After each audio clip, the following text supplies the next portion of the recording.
소프라노 박정선 안겔로스 우리 감사합니다. 우리 교회 오셔서 직접 찬양해 주셔서 고맙습니다. 성도 여러분 안녕하십니까? 하나님께서 이 안식일 우리 모두와 함께 하시기를 간절히 소망합니다. 오늘 매력적인 하나님 8번째 시간 오늘 알게 하옵소서라는 제목으로 우리를 사랑하시는 하나님에 대하여 함께 은혜 받는 시간 나누도록 하겠습니다. 여러분 오늘 저는 이런 사진을 여러분에게 소개해 드립니다. 1941년도 독일에서 발행된 잡지에 실린 예쁜 아기의 사진입니다. 이 제목은 뭐냐면 완벽한 아리안 아기라는 제목입니다. 완벽한 아리안. 이 아리안은 그 독일 사람들이 히틀러가 주장했던 게르만 민족, 그 독일의 우월성을 얘기하는 아리안족이죠. 그것을 광고하기 위하여 이런 사진을 찍은 것입니다. 사실 이 히틀러의 선전부장이었던 괴벨이 이 모든 사업을 주관하면서 베를린에서 어떤 콘테스트를 열었냐면 예쁜 아리안 아기 선발대회를 열었어요. 그리고 이 선발대회에 독일 각지에서 독일인 아이들의 사진들을 보내왔고 그 수십 개, 수만 개 오는 그 사진 중에서 오늘 괴벨이 직접 뽑은 1등의 완벽한 아리안 아기라고 하는 선택된 사진이 바로 이 아기였습니다. 그리고 이 아기의 사진을 우편 엽서로도 만들고 대서특필하면서 이 혈통의 우수성을 선전을 했지요. 그런데 오늘 80년이 지난 1996년도에 해시 테프트라고 하는 80세 되신 미국 대학의 화학과 교수로 재직하시는 이분이 이 사진의 주인공이 본인이라면서 인터뷰를 하게 됐습니다. 사실 이 유태인이었는데요, 이 독일에서 프랑스로 가고 도망가다가 그의 부모가 이 자기의 아이가 어떻게 될지 불안해서 겁이 나니까 사진사에게 데리고 가서 이 아기의 사진을 찍어서 남겨놓으려고 사진을 찍었습니다. 근데 이 사진을 찍은 그 독일인 사진사가 사실은 히틀러의 그 정책에 대해서 찬성하지 않는 분이었어요. 그래서 괴벨이 이제 그런 콘테스트를 여니까 이 독일인 사진사가 요 유태인 아이, 데프트의 어린 아기 사진을 거기에 콘테스트에 낸 겁니다. 아리안이라고. 그리고 괴벨은 그것도 모르고 그 사진 중에서 가장 예쁜 아이를 뽑았는데 바로 이 유태인 해시테프트가 선정된 겁니다. 처음에는 이 가족들이 이 사실을 몰랐어요. 왜냐하면 이 가족들이 나중에 쿠바로 가고 그 다음에 미국으로 이민을 도망을 갔기 때문에요. 그런데 한참 지난 다음에 이 사진이 자신인 것을 부모님을 알게 됐고요. 근데 이 해시테프가 이 사실을 80년 동안 숨겨뒀어요. 알고 있다. 그리고 그가 80세 되던 해에 어떤 기회를 통하여 그가 독일의 방송에 인터뷰를 하면서 이 사실을 고백한 것입니다. 그리고 그가 마지막으로 이런 표현을 썼어요. 나치 정권의 복수를 한 것 같아 만족스럽다. 여러분, 숨어 살면서 죽을 것 같았던 그의 삶이 이제 오히려 이렇게 반전을 이루었던 그의 마음의 원한에 대한 어떤 보복이 한이 좀 풀어진 것은 가능하겠지요. 근데 여러분 이런 생각해 보신 적 있습니까? 80년이 지나서 이 사진이 독일인이 아니라 독일인 히틀러가 그렇게 짐승처럼 생각했던 유대인의 얼굴이 최고의 완벽한 아리안의 얼굴이었다라고 하는 것을 드러냈다고 하는 것이 과연 나치 정권에 대한 보복일까? 여러분, 저는 이렇게 생각이 됩니다.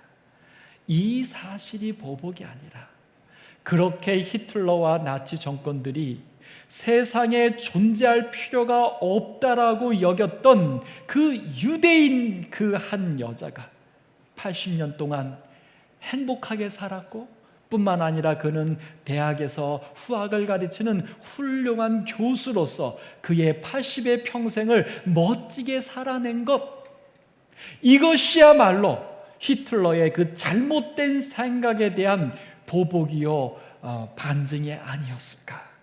오늘 사랑하는 오남교회 성도 여러분, 재림 성도들이시여, 오늘 여러분과 저는 어떻게 살고 계십니까?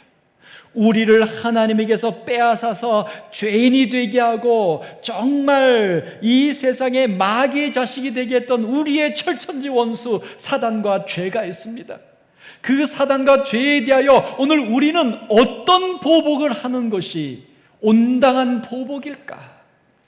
오늘 하나님께서 우리에게 8번째 계명 도둑질하지 말라라고 말씀해 주셨습니다. 과연 이 도둑질 않는 삶이, 사단을 향하여, 죄를 향하여 우리의 원한을 갚는 이 도둑질 않는 삶은 무엇일까? 누가복음 10장에서는 예수님께서 선한 사마리아인의 비유를 얘기하시면서 영생을 어떻게 하면 얻습니까? 라고 묻는 한 율법사가 찾아옵니다. 그 율법사가 찾아와서 예수님에게 무엇을 하여야 영생을 얻을까 질문하는데, 이 율법사의 질문 속에 보면 참 안타까운 것이 있습니다. 첫 번째, 그가 이렇게 찾아왔던 것은 예수를 시험하기 위한 것이었어요. 그리고 그는 예수를 메시아라고 부르지 않고 선생님이라고 부르고 있었고요. 그리고 그는 예수님에게 질문할 때에 내가 무엇을 하여야, 내가 어떻게 해야 라고 하는 자아, 율법을 얘기하고 있어요. 그리고서 말합니다. 영생을 얻으리까? 하나님의 은혜로 주시는 축복이 아니라 내가 어떻게 하면 영생을 내가 찾겠냐, 만들겠냐라고 하는 자아. 오늘 여기 한 율법사의 이 4가지 단어들이 사실은 오늘 우리도 이 4가지 단어 속에 우리도 함몰되어 있는 것은 아닐까? 그래서 하나님 우리에게 말씀하십니다. 도둑질 하지 말라. 자, 오늘 우리는 말씀을 좀 살펴보겠습니다.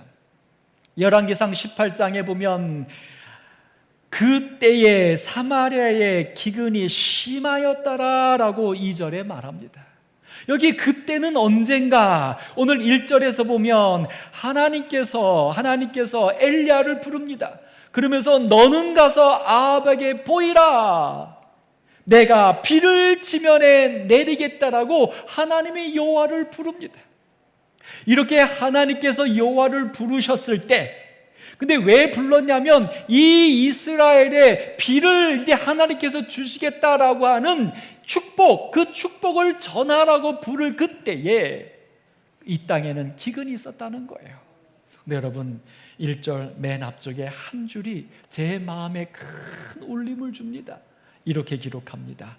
많은 날이 지나고 제3년에, 많은 날이 지나고 제3년에. 여러분, 사실 이 시작은 이렇게 하면 됩니다. 3년이 지나서, 3년이 지난 후에 이렇게 시작하면 되는데, 오늘 이 열왕기상 18장 1절에는 그 3년에 대한 단어를 이렇게 쓰고 있어요. 많은 날이 지나고. 왜 이 단어가 들어갔을까요, 여러분? 왜 이 표현이 들어갔을까요, 여러분? 3년 동안 엘리야에게는 어떤 일이 있었습니까? 예, 디셉 사람 농부의 엘리야였던 그 엘리야가 3년 전에 하나님께서 부르지도 않았는데 그 스스로 아방을 찾아갑니다. 그리고 아방에 선언합니다. 지금부터 내가 기도하지 아니하면 이 땅에 우로가 내리지 아니할 것입니다. 우상 숭배에 빠진 아합에게 대한 하나님을 섬기고 있던 엘리야의 한 맺힌 선언이었죠. 그리고 엘리야는 하나님께서 인도하여서 그리 시냇가로 도망갑니다. 그리고 그 그리 시냇가에 하나님께서 까마귀를 보내셔서 그를 먹여 살리십니다. 얼마 기간인지는 모르겠어요. 그런데 문제는 엘리야가 그렇게 아합에게 선언하여 기도한 그때부터 하나님은 이 엘리야의 기도를 들으셨다는 것이에요. 바로 그 순간부터. 그래서 그 순간부터 엘리야의 기도대로 이 이스라엘 땅에 우로가 내리지 않은 기근이 시작된 것입니다. 엘리야는 그리 시냇가에서 흐르는 물을 마시며 하나님이 날라다 주는 까마귀를 통한 음식을 먹으면서 아무 걱정 없이 사는 그 동안에, 근데 어느 날 이제 그리 시냇가가 말라버렸죠. 하나님은 또 이 엘리야를 어떻게 인도하셨습니까? 사르밧 과부에게로 보내요. 그리고 이 엘리야는 사르밧 과부의 집에서 떨어지지 아니하는 기름병과 그 가루를 가지고서 잘 먹고 잘 살아요. 아니요, 아무 걱정 없이 살아요. 3년이나. 그 3년이란 시간 동안에 엘리야는 더 이상 아합왕한테 나아가지 않아요. 내가 왕에게 말하지 않았느냐? 당신이 우상 숭배에 빠져 있는 동안에는 비가 내리지 않겠다고 내가 경고하지 않았느냐? 그러니 지금이라도 빨리 회개하라, 얘기하지 않아요. 엘리야는 그리 시냇가에서, 그리고 사르밧 과부의 집에서 배고프지 않으니까 그냥 숨어서 먹고 삽니다. 3년이나. 근데 그동안에 이 이스라엘 백성들에게는 어떤 일이 벌어지고 있어요? 기근이 심하였더라.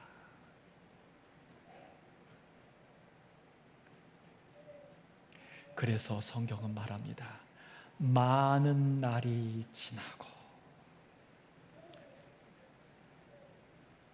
하나님께서 엘리야를 부르셔요. 많은 날이 지나서야. 우리가 아는 하나님은 어떤 분이십니까? 우리가 아는 하나님은 어떤 분이십니까? 그 하나님은 이 세상을 심판하길 원하시는 분이 아니라 이 세상을 구원하시기 원하셔서 때가 참에 늦지 않게 많은 날을 허비하지 않고 그분은 정확한 때에, 아니 사실은 그분은 다니엘이 기도할 즈음에, 아니 그분은 사실은 우리가 하나님께 구하기 전에 우리에게 무엇이 필요한지를 아셔서 미리 공급하여 주시는, 머뭇거리지 아니하시는, 멈추지 아니하시는 하나님이십니다. 그러면 왜 3년이란 시간을 하나님은 가만히 계셨는가? 하나님이 가만히 계신 것이 아니라 엘리야가 가만히 있었습니다. 자기는 부족함이 없으니까, 아합 왕에게서 숨어만 있으면 문제가 없으니까, 우로가 있지 않겠다라고 말했던 그의 말을 쫓아서 3년 동안 기근 속에 고통하는 다른 사람들에 대한 엘리야의 마음은 어디 가고? 사랑하는 오남교회 성도 여러분, 오늘 우리는 어디에 있습니까? 오늘 우리는 어떻게 살고 계십니까? 오늘 3년이 지나서 드디어 하나님께서 엘리야에게 찾아오셔요. 그리고 내가 비를 내려주겠다고요. 오늘 그래서 이 엘리야가 그 하나님의 부르심을 듣고 옳거니 하고서 일어납니다. 깨어납니다. 그리고선 드디어 이 엘리야가 그저 3년 동안 아무 걱정 없이 살고 있었던, 아무 문제 없다고 생각했던, 아니 그저 아합 왕과 이스라엘 백성들이 회개할 것만 기다리고 봤던 그 엘리야가 이게 아니구나 싶어서 다시 아합 왕한테로 찾아갑니다. 그리고 아합 왕한테 가는데, 아합 왕한테 갔을 때 엘리야를 볼 때 아합이 엘리야를 향하여 이렇게 말합니다. 이스라엘을 괴롭게 하는 자여 너냐? 여러분, 제가 이 말씀을 준비하면서 얼마나 마음이 괴로웠고 마음이 아팠는지 모릅니다. 오늘 세상 사람들이 기독교인을 누구라고 합니까? 이 세상을 괴롭게 하는 자라고 말하고 있지 않습니까? 오늘 많은 사람들이 제7일 안식을 예수 재림교회들을 뭐라고 합니까?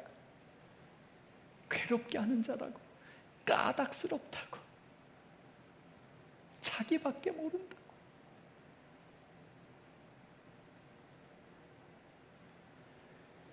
왜 엘리야가 이런 소리를 들어야 합니까?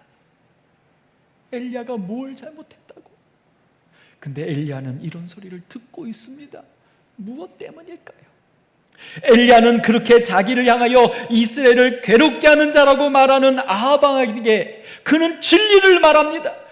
머뭇거리지 않고 주눅들지 않고 진리를 말합니다. 내가 이스라엘을 괴롭게 한 것이 아니라 당신과 당신의 아버지의 집이 괴롭게 하였으니 이는 여호와의 명령을 버렸고 당신이 바알들을 따랐습니다. 맞죠? 사실이죠. 지금 이스라엘 나라가 이렇게 어렵고 힘든 것은 엘리야 때문이 아니라 아합 왕과 이스라엘 백성들이 하나님을 버리고 우상 숭배에 빠졌기 때문이죠. 맞습니다. 그런데 틀립니다. 뭐가 틀린 줄 아십니까? 바로 이렇게 하나님을 떠나가서 괴로울 수밖에 없는 이 세상에, 그래서 엘리야를 하나님이 보내신 거예요. 그래서 예수님이 오신 거예요. 그래서 기독교인이 있는 것입니다. 그래서 제7일 안식일 예수 재림교인들이 있는 것입니다. 무엇하라고요? 진리만을 말하라고요? 그들의 죄만을 지적하라고요? 그들의 부족함만을 지적하라고요? 무엇이 옳고 무엇이 그런지 심판하라고요? 아니에요.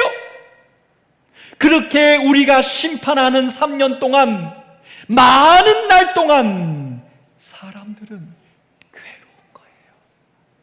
하나님도 괴로우신 거예요.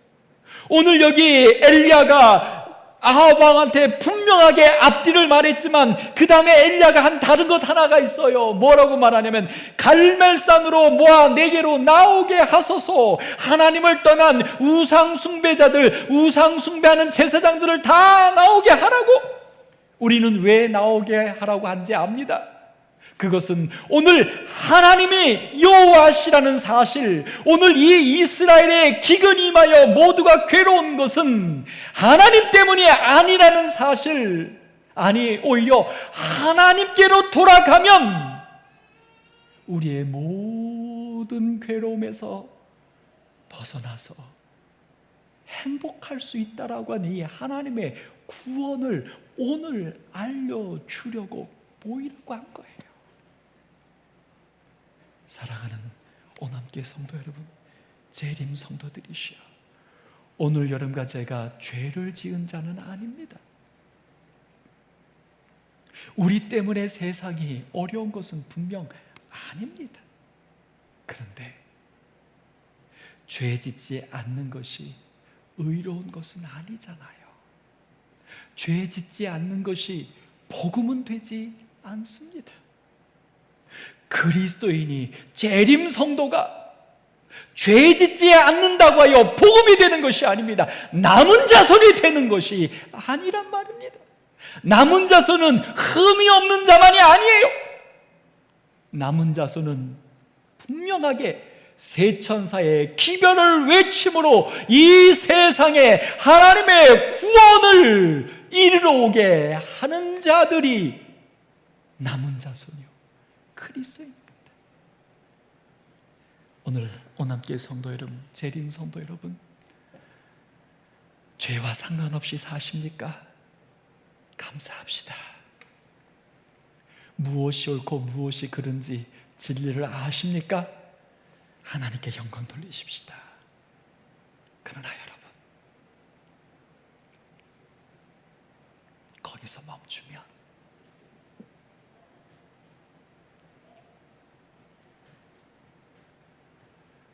온 세상이 기근이 심합니다.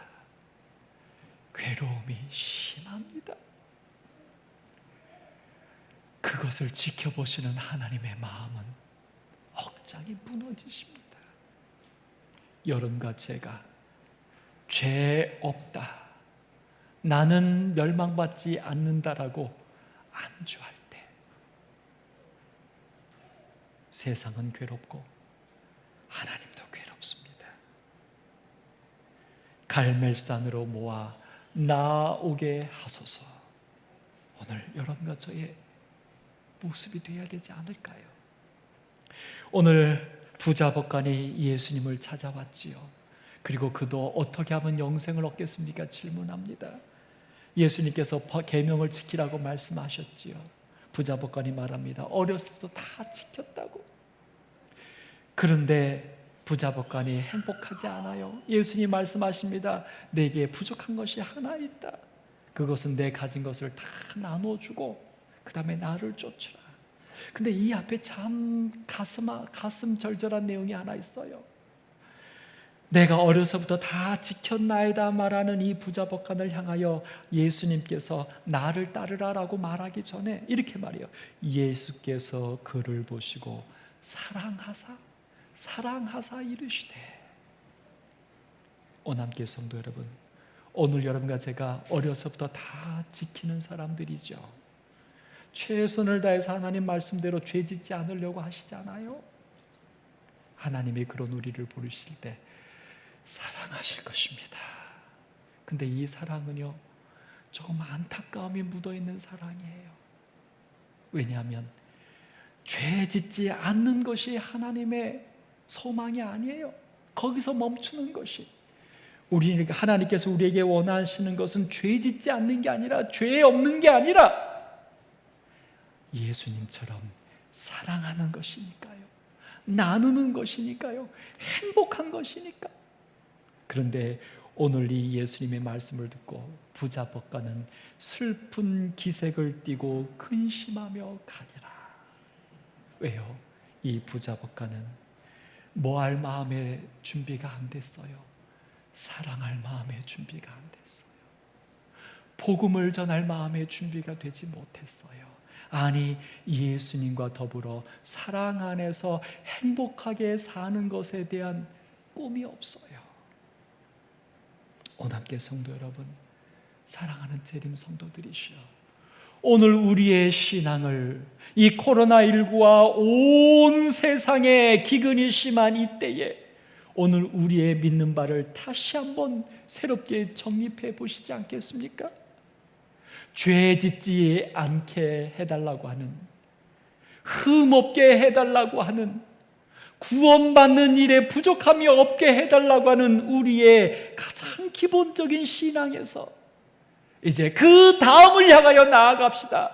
여러분, 이 세상은 사단과 그의 세력들은 이 마지막 때에 짐승과 우상을 세우면서 이 온 세상을 마지막으로 몰아가고 있습니다.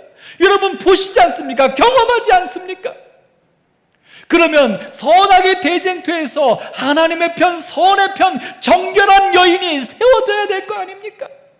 정결한 여인은 죄 없는 여인만이 아니에요. 진리를 아는 여인만이 아니에요. 정결한 여인은 누구냐면 바로 남은 자손으로서 세 천사의 기별, 하나님이 창조주시오, 그분이 참 신이시오, 그분이 우리의 모든 괴로움에서 우리를 구원해 주시는 하나님이란 사실을 오늘 알게 하는 것, 구원을 알게 하는 것, 오늘 이 소망이 우리의 소망이 되기를 간절히 바랍니다. 그래서 오늘 우리가 슬픈 기색을 띠고 근심하며 사는 사람들이 되지 않기를 간절히 바랍니다. 오늘 이 이야기의 끝은 이렇게 맺습니다. 드디어 엘리야가 그렇게 말하고 난 다음에 열왕기상 18장 23절 24절에 보면 드디어 다 모였지요. 그 모인 자리에서 엘리야가 말합니다. 그 우상 숭배하는 그 제사장들에게 말합니다. 너희는 너희의 신의 이름을 부르라. 그리고 엘리야는 고백합니다. 나는 여호와의 이름을 부르리니. 참신이 오늘 우리에게 응답하겠다. 오남교회 성도 여러분, 재림 성도들이시여, 오늘 여러분과 저의 매일의 삶에 이러한 엘리야의 선언이 오늘 우리의 삶이 되기를 간절히 소망합니다. 여러분, 우리는 하나님이 참 하나님이라는 사실을 알고 스스로를 지키며 살 사람들이 아닌 것이에요. 지금 이 시대는 그렇게 살 사람이 아니에요. 생존하는 게 문제인 시대가 아닙니다. 오늘 생존이 문제가 아니라 오늘 우리는 존재해야 돼요. 무엇으로 존재하냐면 남은 자손으로. 그리 시냇가와 사르밧 과부의 집에서 하나님의 먹이심을 받고 있는 그 엘리야의 모습이 아니라 갈멜산에서 하나님의 여호와요, 여호와가 참 신이신 것을 온 세상에 드러내어 이 기근이 심한 세상에 구원을 임하게 할 그 엘리야, 오늘 그 모습이 우리의 모습이 되어야 합니다. 그 삶이 지금 우리의 삶이 되어야 합니다. 오늘 엘리야는 기도하지요.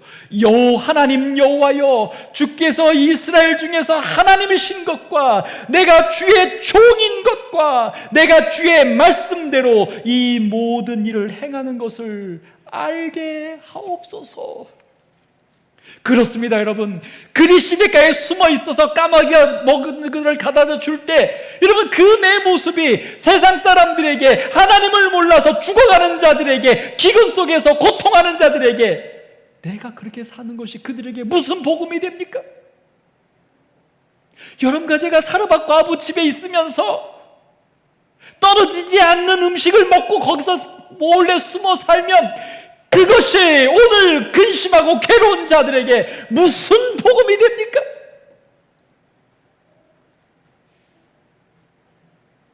오늘 우리는 갈멜산으로 가야 합니다. 그럴 때입니다. 오늘 엘리야가 기도하죠. 알게 하옵소서에 끝나는 게 아니라 언제 알게 해달라고요? 오늘, 지금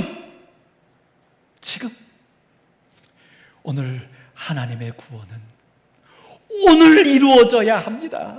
하나님의 복음은 오늘 전해져야 합니다. 하나님의 사랑은 오늘 나타내져야 합니다. 오남교회 성도 여러분, 재림 성도들이시여, 남은 자손이라고 믿는 여러분들이시여, 오늘 이 코로나19와 이 세상에 각박해진 세상 속에서 여러분 시냇가에 숨지 마십시오. 사르밧 과부의 품 안에 숨지 마십시오. 하나님이 내가 숨지 않아도 우리를 그렇게 먹여 살려 주실 것을 믿습니다.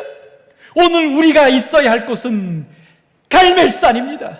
오늘 지금 갈멜산에서 여호와 그분이 참 신이신 것을 오늘 알게 하는 것이 오늘 우리들의 삶이기를 간절히 소망합니다. 오늘 예수님께서 나를 따르라고 초청하셨을 때 한 제자가 말해요. 나로 먼저 가서 내 아버지를 장사하게 허락하소서. 그리고 예수님 따르겠습니다. 예수님이 말합니다. 죽은 자들로 자기의 죽은 자들을 장사하게 하고 너는 지금 나를 따르라. 여러분, 인류를 무시하라는 얘기가 아니에요. 아버지를 장사 지내는 동안에도 뭐 할 수 있습니까?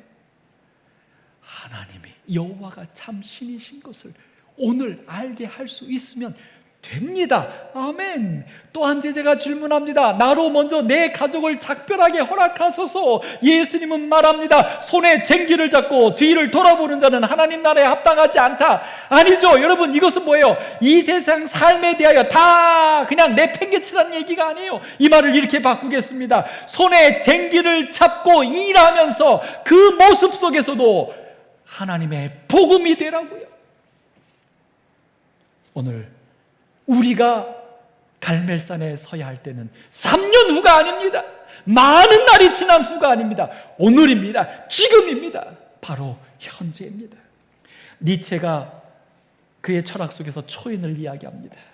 고난을 견디는 것에 그치지 않고 고난을 사랑하는 사람이며 오히려 고난이 찾아오기를 촉구하는 사람이라고요. 근데 이 니체의 초인 사상은 좀 더 정확하게 말하면 이렇게 말해요. 형이 상하게 굴레를 벗어나서 자신을 무한 긍정하면서 자기 마음대로 살아가는 새로운 유형의 인간. 그래서 결국은 말해요. 왜곡할 수 있는 인간이라고 말하고 있어요. 니체는 사실 신은 죽었다라고 얘기했던 철학자죠. 근데 이 니체의 초인 사상을 받은 두 명의 젊은이가 있었어요. 네오폴드와 로에브라고 하는 젊은이인데 유대인 젊은이에요. 아주 갑부집 금수저입니다. 그리고 이 레오폴드는 IQ가 210이고 로에브는 180이나 되는 엄청난 수재예요. 근데 이들이요, 바비 프랭크라고 하는 14살짜리 소년을 죽입니다. 완전 범죄를 꿈꾸면서 죽입니다. 그러나 이 레오폴드의 안경이 떨어져 있던 것이 발견되면서 결국 이들이 붙잡히게 되는데요. 그곳에 변호사로 데로우라고 하는 유명한 변호사가 선임이 됐습니다. 근데 오늘 이 재판 과정에서 레오폴드와 로에브이 뭐라고 말하냐면 레오폴드는 이렇게 말해요. 종자가 우수한 형질의 새들은 다른 낮은 단계의 조류들을 잡아먹는다. 난 그것을 했을 뿐이다.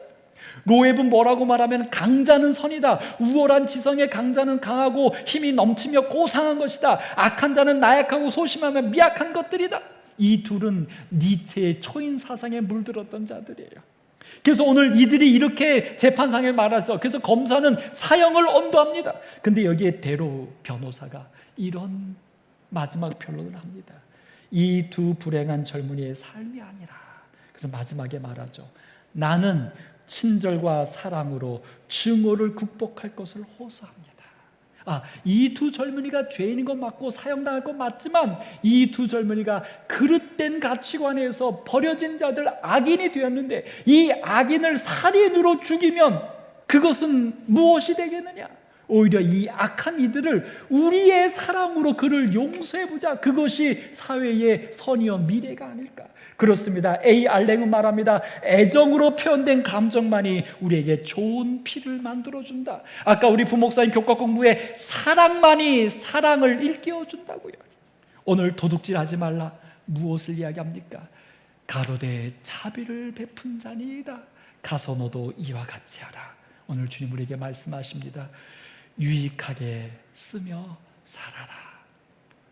하나님이 주신 진리, 하나님 자체를 도둑질하지 말고 그분께서 나에게 주신 것들을 유익하게 쓰며 살라. 오늘 여러분과 저의 신앙 되기를 간절히 바랍니다. 함께 256장 찬양하겠습니다.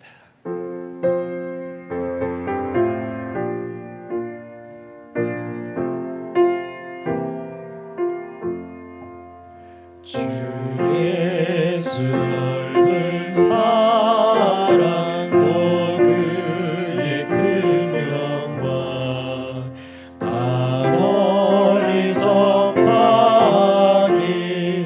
내 맘의 원일세 이 복음 전파하는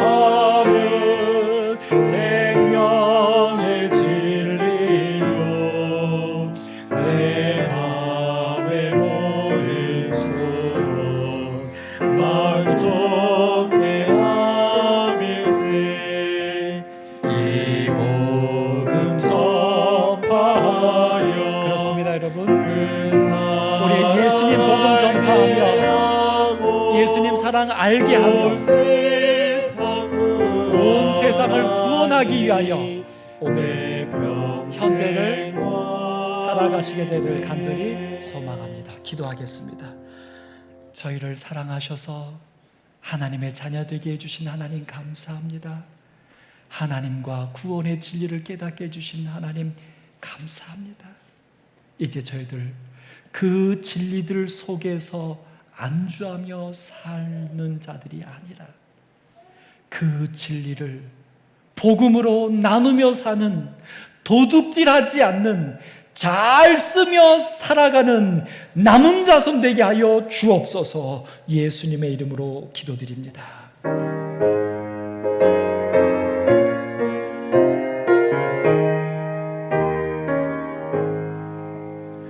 내 주님 오시리 와시리 오시리 내가